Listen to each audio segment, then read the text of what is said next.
the highest wicket taker in a single Ranji Trophy season in the history of the game, and one who has sent tremors across the cricketing circuit with his all-round performance. Joining me today for an exclusive interview is the young gun, the man who has impressed one and all from Vidarbha Cricket, Harsh Dubey. Harsh, सबसे पहले तो बहुत-बहुत बधाई. Thank you. Well done on a phenomenal season. बिल्कुल dream come true season हम कह सकते हैं. हाईएस्ट विकेट टेकर इस रणजी ट्रॉफी में, उसके साथ साथ 450 से ज़्यादा रन और उसके साथ ट्रॉफी भी आ गई. तो थोड़ा वो सिंक इन हो गया या फीलिंग है अभी भी आप थोड़ा पिंच कर रहे हो अपने आप को? नहीं अभी ठीक है. हाँ बिल्कुल वो ऐसा वो एक ड्रीम कम ट्रू मोमेंट है, क्योंकि मुझे याद है कि जब फर्स्ट टाइम विदर्भा ने चैंपियनशिप लिफ्ट किया था तो मैं वो मैच लाइव देख रहा था घर पे बैठ के. जस्ट हमारा अंडर 16 का टूर्नामेंट खत्म हुआ था, तो मैं उस दिन शायद छुट्टी थी या मैंने छुट्टी ली थी कि मेरे को मैच देखना है. फर्स्ट ओवर आदित्य ठाकरे डाला, फर्स्ट ओवर में उसने कुणाल चंदेला को स्लिप में आउट किया था. फिर उसके बाद जो मेन मोमेंट्स थे मेरे को पूरा एग्जैक्ट याद है, क्योंकि फिर उसके बाद अक्षय भाई ने गौतम गंभीर को एलबीडब्ल्यू किया था और फिर गुरु भाई के 3 हैट्रिक. तो वो सब चीज़ उस समय मैं जब देख रहा था मेरा यही था कि ये सेम चीज़ मेरे को करनी है अपने टीम के लिए. जब भी मैं खेलूँगा मेरा यही एम था. और क्योंकि मेन मैं क्रिकेट स्टार्ट किया हूँ क्योंकि मेरे पापा के अंदर बहुत क्रिकेट का क्रेज़ था. था कि अभी भी मैं अगर बोलूँगा तो मेरे से ज़्यादा क्रेज़ पापा में है क्रिकेट का, मेरे से ज़्यादा. तो फिर वो उनके थ्रू फिर मेरे में आया, फिर धीरे धीरे फिर वो शुरू हुआ, फिर अच्छा होते गया. आज आपने आपके फादर की अभी यहाँ पे बात की, मैंने देखा कि जब आप ट्रॉफी के साथ उनके साथ फोटो खिंचा रहे थे, भावुक हो गए थे आज? बिल्कुल. मैं जैसे ही पूरा प्रेजेंटेशन हुआ, जैसे ही मैं जब पेरेंट्स को अंदर आने देख रहा हूँ तो मैं पापा को ही जैसे ही पापा दिखे, पापा एकदम इमोशनल, मतलब पूरा ब्रेकडाउन हो गया था उनका. बट हाँ बहुत अच्छा मेरे को. तो इवन मैं ग्लासेस पहना था, इवन मैं खुद इमोशनल हो गया पापा को देख के. बहुत ही अच्छा फीलिंग था उस समय कि मेरे पापा बहुत प्राउड है अभी ये चीज़ को लेकर. इवन मम्मा का भी बहुत ज़्यादा मेरे, क्योंकि पापा मोस्टली ऑफिस में रहते, ड्यूटी पे रहते थे, तो मम्मी उस समय टीचर थी, तो मम्मी स्कूल जाने गई, फिर उसके बाद घर आना, फिर मुझे लेके जाना, फिर उसके बाद मुझे लेने आना. तो उन्होंने भी वो टाइम पे बहुत मेहनत किया. अंडर 16 तक मुझे बहुत लेना ले जाना, ग्राउंड पे छोड़ना, मैच को छोड़ना, तो वो चीज़ बहुत रही है पहले से उनका. तो फिर मुझे यही था कि अपने पेरेंट्स के लिए वो चीज़ करना है, अचीव करना है. बिल्कुल, I'm sure it must have been a very proud moment for all of you. Definitely. और कहते हैं ना हर्ष, कभी कभी एक गलत रास्ता आपको सही जगह ले जाता है. मैंने एक कहानी सुनी है कि आप अपने फादर के साथ कोई बुक्स देने जा रहे थे आपके लिए, और एक गलत टर्न, गलत मोड़ ले लिया और आपको क्रिकेट एकेडमी दिख गई. उसके आगे की कहानी आपसे ही समझ जाए. हम लोग सदर में विजय बुक डेपो जा रहे थे, तो मेरा आई थिंक मैं 6th स्टैंडर्ड में होगा उस समय. तो फिर गलती से हम लोग को जाना था जैपनीज़ गार्डन की तरफ से, बट हम लोग ने गलती से ना उधर नीचे की तरफ आ गए थे. तो फिर वहाँ रास्ता पूछे, तो फिर बोले आप इधर से सीधा जाइए और फिर राइट ऊपर चढ़ जाइए तो आ जाएगा आपको जहाँ जाना. तो फिर हम लोग जैसे जा रहे थे तो उस समय रूबी क्लब में ना ऐसा बाउंड्री फेंसिंग नहीं था, तो उससे पूरा प्रैक्टिस कैसा हो रहा है, क्या हो रहा है, दिख रहा था. तो फिर मैं बोला पापा ये क्या हो रहा है. तब तो कुछ आइडिया नहीं था कि प्रोफेशनल क्रिकेट भी होता है. मुझे क्या कि सिर्फ टेनिस बॉल क्रिकेट है अपना मारो उसमें. तो फिर पापा ने बोला इधर ऐसा प्रोफेशनल क्रिकेट खेलते हैं तो उसका प्रैक्टिस हो रहा है. तो बोला मैं भी खेलूँगा. तो फिर वो वहाँ से फिर एक आध साल के अंदर मैं फिर वो ज्वाइन किया, फिर वहाँ से शुरू हुआ, तो फिर वहीं से जर्नी फिर स्टार्ट हुआ. और आपने जो शुरुआत की थी, I think you started as an opening batter. Yes correct. मैं स्टार्ट किया था एज एन ओपनिंग बैटर. फिर ऐसा हुआ था कि मैं और मेरे साथ जो ओपन करता था सत्यम गोयल, तो हम दोनों का ऐसा हुआ कि हम दोनों अगर आउट हो गए कोई भी, तो फिर नीचे कोई खेलने को नहीं था. तो हमारे जो कोच थे दिलीप दास सर, उन्होंने एक डिसीजन लिया कि हर एक काम कर तो मिडिल ऑर्डर में बैटिंग कर. मिडिल ऑर्डर क्या होता है, मुझे बस ओपन पता था और फाइड ऑन पता था. तो उसके बीच तो बोले, फिर मुझे पता चला कि मिडिल ऑर्डर मतलब कि बीच में 4 नंबर 5 नंबर. तो फिर वहाँ से मैं आया 4 नंबर में.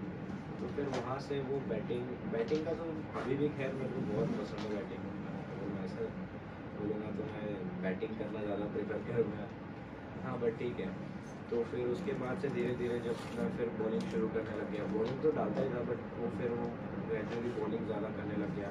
बट ऐसा कुछ नहीं है कि मैं बॉलिंग और जो टॉस पे जो पहला आ जाए वो So more of a batting all-rounder rather than a bowling all-rounder. I would say कि proper all-rounder. Proper all-rounder. Nice one, Harsh. And thanks to your coach, he actually उन्होंने आपको एडवाइस किया मिडिल ऑर्डर में खेलने के लिए. उसी के बदौलत आज विदर्भ को और शायद आगे जाके इंडियन क्रिकेट टीम को भी एक बहुत बड़े ऑलराउंडर मिलने वाला है. पूरी कोशिश रहेगी. जी. और हर्ष, मैंने जितना आपको इस साल ऑब्जर्व किया, कई सरफेसेस ऐसे थे जहाँ पर आपने मुकाबला जो खेला वहाँ पे इतनी विकेट्स पे शायद स्पिनर्स को इतना चांस नहीं था या मदद नहीं थी, लेकिन उसके बावजूद आपको काफ़ी अच्छी ड्रिफ्ट मिली, स्पिन में आपने अच्छा कराया गेंद को. तो क्या इस साल कोई टेक्निकल एडजस्टमेंट था या what exactly work for you this year? Honestly मैं आपको बताऊं क्या कि मैंने ऐसा कुछ डिफरेंट नहीं किया लास्ट ईयर से, जो मैं करते आ रहा हूँ. क्योंकि जो रोल मुझे ये साल मिला है रणजी ट्रॉफी टीम के लिए, वो रोल मैं एज ग्रुप क्रिकेट में बहुत पहले से कर रहा हूँ. मतलब सिंस अंडर 14 अगर आप ले लोगे, तो मेरा रोल यही रहता था कि मिडिल ऑर्डर में मेरे को कंट्रीब्यूट करना बैटिंग से, और बॉलिंग में तो खैर करना ही है. तो फिर यही सेम क्रिकेट में बहुत पहले से कर रहा हूँ. मतलब सिंस अंडर 14 अगर आप ले लोगे, तो मेरा रोल यही रहता था कि मिडिल ऑर्डर में मेरे को कंट्रीब्यूट करना बैटिंग से, और बॉलिंग में तो खैर करना ही है. तो फिर यही सेम चीज़ मैं बचपन से करते आ रहा हूँ, तो मुझे वो चीज़ पता है कि मेरे क्या कैपेबिलिटी है. तो लास्ट ईयर जब मैं खेला, तो मुझे ऐसा लगा कि मैं खुद को 100% एक्सप्रेस नहीं कर पाया, और जो चीज़ मैं कर सकता था उसमें थोड़ा लैग किया है. तो मेरा यही प्लान था इस बार कि मुझे, जैसे कि इस बार मुझे फुल अपॉर्चुनिटी मिली खेलने की, तो मेरा यही प्लान था कि मैं जो रोल मैं हमेशा करते आया हूँ, जो मेरा कैपेबिलिटी है, मैं वो उसको प्रूव करने का ट्राई करूँ. तो बस मेरा यही प्लान था कि जो मैं एज ग्रुप में करते आया हूँ, बस सिमिलरली मेरे को वही चीज़ इधर करनी है. और आपने बहुत बखूबी किया है सर. आर अश्विन की बात कर लेते हैं. हम सब जानते हैं वो आपकी बहुत तारीफ किया है उन्होंने. कुछ दिनों पहले सोशल मीडिया पे भी एक पोस्ट डाला था. आप उनके साथ क्लब क्रिकेट खेल चुके हैं चेन्नई में, तो उनके इम्पैक्ट के बारे में बताइए आपके करियर में. ऐसे उनका बिल्कुल इम्पैक्ट रहा है. जैसे कि जब मैं फर्स्ट टाइम खेलने गया था, तो मुझे याद है कि हमारा एक बहुत अच्छी टीम के साथ मैच था उधर, जॉली रोवर्स करके. तो उसमें इवन ध्रुव शोरे वाला मैच खेलते थे हमारे अगेंस्ट. तो वो मैच में ना मैंने 5 विकेट लिए थे, और फिर हम लोग वो मैच ना फर्स्ट टाइम वो टीम से जीते थे. हमारी जो टीम 1-2 साल पहले ही फर्स्ट डिवीजन में आई थी. तो फिर वो मैच के बाद ना मैं रात में जब ऐसी आँख खुली थी रात में 2-3 बजे, तो उनका उस समय शायद IPL या कुछ तो भी चल रहा था, या एशिया कप था. तो फिर ना रात में मेरी आँख खुली, मैं ऐसे फ़ोन देखा कि क्या हुआ. तो फिर उसमें ना भैया का ऐसा बहुत बड़ा मैसेज था कि वेल डन टीम. जस्ट उनका मैच खत्म हुआ था, उसके बाद उन्होंने मैसेज डाला था कि well done team, great work, और स्पेशल मेंशन किया था. तो फिर वो मेरे लिए बहुत अच्छा था. फिर उसके जब वो आए, तो मैंने उनसे इंटरेक्शन किया अबाउट बॉलिंग और फिर बैटिंग में. तो उन्होंने मुझे 2-3 चीज़ें बताई थी जो मैंने अपने क्रिकेट में लाई. और इवन एक चीज़ मुझे उनकी अच्छी लगी थी कि उन्होंने मुझे बताया कि वो लैक्टोस इंटॉलरेंट थे, और उनको वो चीज़ बहुत लेट पता चली उनके करियर में. तो फिर और बोले कि अगर मैं थोड़ा ये सब चीज़ों को पहले ध्यान दिया रहता, तो शायद मेरा करियर और अच्छा रहता, या फिर मेरे स्टैट्स और अच्छे रहते. तो मैं फिर वो चीज़ मैं सोचा कि मैं उस समय जस्ट 19 ईयर्स का था, कि यार अगर ये बंदा ये बोल सकता है, तो मैं तो सिर्फ 19 साल का हूँ ना, और मेरे पास सब कुछ है. तो मुझे अपने डाइट पे, अपने फिटनेस पे फोकस करना चाहिए. तो फिर उसके बाद से मैंने डाइट और फिटनेस पे और फोकस किया. तो वो एक चीज़ मुझे लगता है कि बहुत बड़ा टर्निंग पॉइंट था मेरी लाइफ में. तो अब भी रेगुलरली बात होती है. अश्विन से इस सीज़न के बीच में मौका मिला? नहीं, सीज़न के बीच में तो मौका नहीं मिला, बट उनका मैसेज वगैरह आते रहता है. चलिए, बहुत बढ़िया. और आप आर अश्विन यदि आपको गाइड कर रहे हैं तो उससे अच्छा कुछ नहीं हो सकता है. बिल्कुल. और अब क्रिकेटिंग सर्कल में ऐसी बातें होने लगी कि आने वाले कुछ सालों में या 2-3 साल के अंदर ही शायद Harsh Dubey is going to be the next potential all-rounder for India, replacing Ravindra Jadeja and Axar Patel. सो उसके बारे में आप क्या सोचते हैं? मैं आपको सच सच बताऊँ तो मैं इतना आगे का सोचते हैं. मैं यही सोचता हूँ कि मेरे हाथ में क्या है, क्योंकि वो सब चीज़ मेरे कंट्रोल में नहीं है ना, कि सिलेक्शन होगा नहीं होगा. बट मेरे कंट्रोल में क्या है कि मुझे जहाँ अपॉर्चुनिटी मिले मैं वहाँ अच्छा करने की कोशिश करूँ. तो मैं ये सोच के कि मुझे इनको रिप्लेस करना है या इनके साथ खेलना है, ये चीज़ सोच के मैं अपनी जो चीज़ मेरे हाथ में है वो चीज़ों को मुझे कॉम्प्लिकेट नहीं करना है.